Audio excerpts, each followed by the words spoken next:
Assalamualaikum. We are doing the gross coding of the pelvic structures as well as external genitalia and the internal genitalia of the male. So in the internal genitalia, so we are gonna do the spotting on the cadaver of the male pelvis.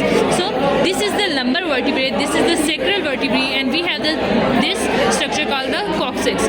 In front of the sacral vertebrae and the coccyx, we have the pelvic cavity of the male, where in the male there are the pearls of the intestine, the sigmoid colon and its mesentery, which continues into the rectum.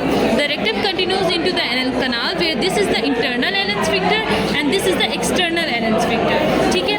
Then this is the bladder, urinary bladder continues into the urethra. This urethra moves into the prostate. This is the prostate gland. From here, the urethra moves down like this.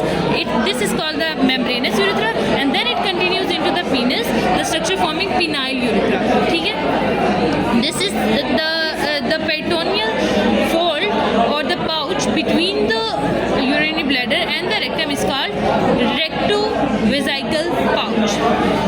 So this is the superior surface of the bladder, this is the base of bladder, and this is the apex of bladder. Apex of bladder continues as the median umbilical ligament.